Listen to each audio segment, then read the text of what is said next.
old messages. The memory is full. Please erase your messages. Message 1. Well, I can certainly see a problem with this telephone, and that is the fact that the wind from one's nose seems to pass right in front of the microphone,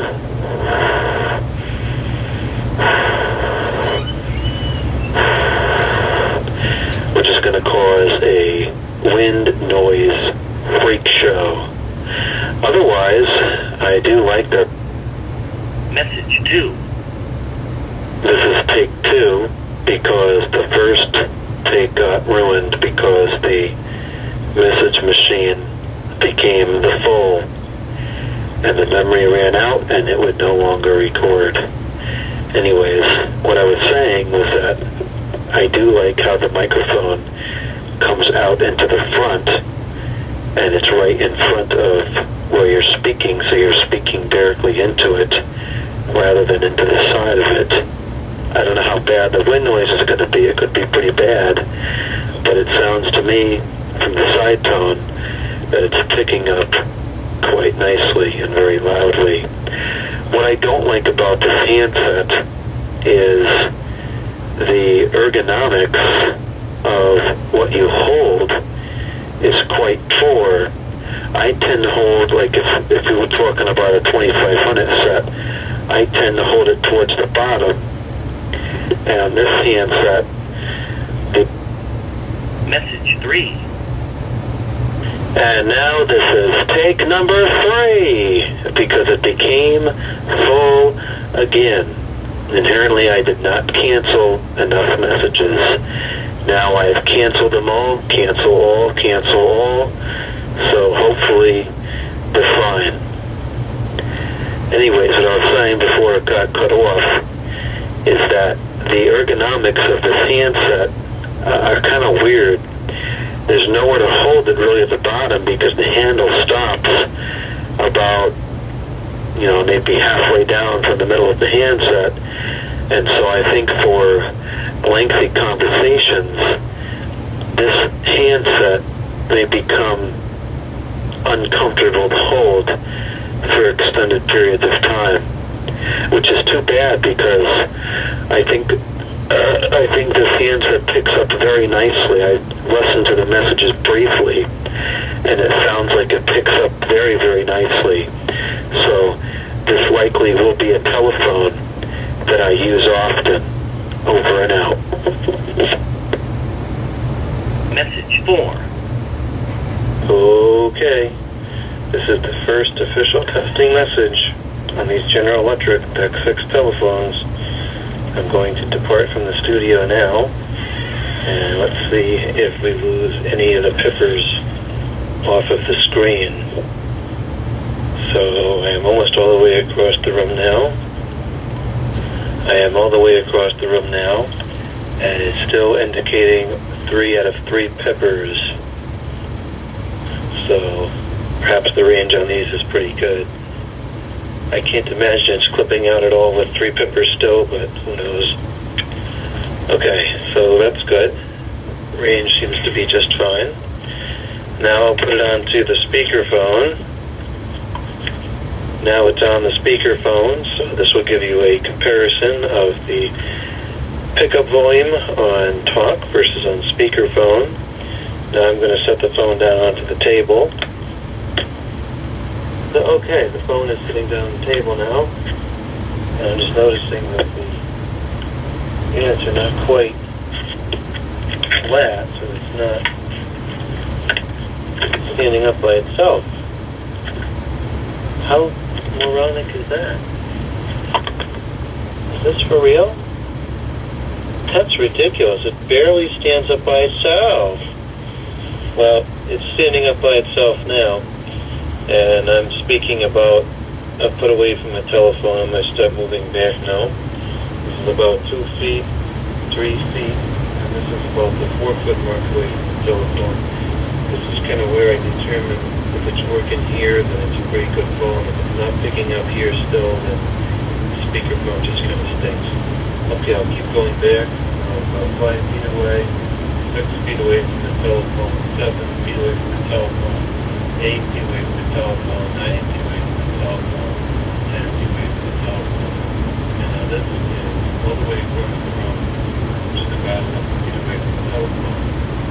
Definition is not going off yet, so I guess it is still recording. And based off of the way the handsets picked up was using the room monitor functionality, I suspect the pickup on these may in fact be quite sensitive. Okay, I'm going to switch to the other handsets real quick just to make sure they are working. Okay, this is the handset number 2 on talk, the handset number 2 on the speaker. This is the handset number 1 on talk, and this is the handset number 1 on the speaker. So I'll go ahead and hang this one up now right into the base, then I'll call back again and hang up with the button. Message 5. Okay, this time I'll be hanging up with the button. Message 6. This is a test of the worst ringing telephone I have ever heard. This is the Radio Shack Horrible Ringer telephone. Testing the 1, the 2, the 3. I don't hear much of any side tone on this telephone, so I don't know if the pickup is poor or if that's just the way that it operates. The incoming sound quality to me sounded quite good. I would go as far as to say it sounded above average to me. And it was interesting to hear a pulse dial. I have not dialed out pulse regularly in quite a few years. I used to use pulse dialing a lot in the 2000s because I thought it was cool. And then I kind of stopped using it over the years. I guess I could go back to it. There's no reason not to. Fortunately, the partner ACS PBXs will still read, even the newer versions, will still read a pulse dial and convert it to tone and send the tone to the outgoing line. So you can still use pulse dialing in this configuration with the newer telephone lines, the VoIP ones, which almost never support natively pulse dialing, which is kind of surprising to me, especially now considering the audience that still has a landline telephone is likely older people that have older telephones.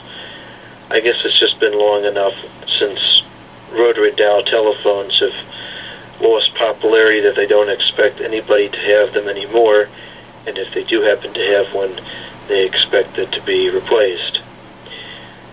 I do find it odd, however, this is not the first time I've seen it, but I find it kind of odd and quite frankly kind of ridiculous that this is a pulse-only telephone, yet still has the asterisk and pound keys. They really should have just replaced them or left them blank so that it wasn't confusing. Over and out. Message 7. This is the testing message talking into the Oregon Scientific talking caller ID 900 megahertz cordless telephone. As I have found to be the case with most of these General Electric or Thompson or the Atkins telephones, seems to have a pretty good amount of side tone to it, which is kind of uncommon for a lot of cordless phones. Okay, I'm departing the studio now, and I'm going to room across the room. So far, it still sounds clear to me. Still sounds clear to me. I don't hear any static at all. And now I am all the way across the room. I heard a couple little bits of static here and there, but nothing major at all. So I would say, as long as the message is clear as well, I would say that the reception on this phone is pretty good. Okay, I'm going to hang up using the button this time, and then I'll call back and record a second message more briefly, and And at the end of that message, I will hang up directly into the cradle so we can hear what that sounds like. First, I'll change the channel as well. Okay, the channel has just changed from channel 22 to channel 32, or 25 to 32, whatever it was. Now the channel has been changed to channel 39. Now it has been changed to channel number 6. Over and out. Message 8. I'm surprised this telephone gets as good of a reception as it does, considering how lacking the antennas are. Message 9. Testing, 1, 2, 3. This is the test of the General Electric 900 megahertz phone. Actually, it's not really a General Electrical at all. It's a, what was it? A Pottery Barn. I think it's a furniture store. Anyways, it's the Thompson's, the Atkins, which has become pretty synonymous with General Electric. So this does have some side tone to it, but it sounds like it's really inconsistent. Of course, that's not to say that the phone isn't working correctly, but it definitely doesn't sound exactly the way that I would think that it should. I am traversing across the room now, so let's see if the reception remains clear. I don't really hear much static. Hear a couple of blips there, here and there, but generally I think it seems pretty clear. It's got to be an analog model, I'm sure. I can't imagine it's anything more than that. It does have a channel button. It's probably a 40 channel Uniden. I'll go ahead and change the channel now so I can hear what that sounds like. Okay, the channel has been changed. This is channel number 28. And this is now channel number 35. I'm going to hang up at the button this time, and then I'll call back and record a second message, and I'll hang up directly into the base so we can hear what that sounds like. Message 10. Oh no, I gotta go, there's a skunk. Message 11. Goose, 1, 2, 3, over and out. Message 12.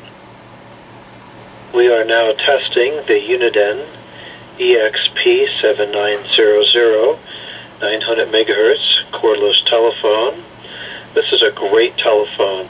I am very fond of this era of cordless phones. I think some of these 900 megahertz models that Uniden made, in particular the Digitan spread spectrum models, were probably the best cordless phones we'll ever see. Okay, I'm going to leave the studio now, and I'll traverse across the room, and we'll see how the reception is. I'm sure it'll be fine. These generally had very good reception. Even the analog models worked quite well. I am all the way across the room now, and I don't really hear much of any static at all. Heard one little blip there, but that was it, so definitely a good reception. Moving back into the studio now. Is this door open? It's closed now.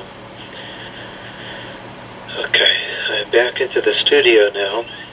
My only complaint with these telephones is that I find a lot of times the full-size units, like this one, didn't have a great side tone, which is not really an issue. It's more just a matter of personal preference.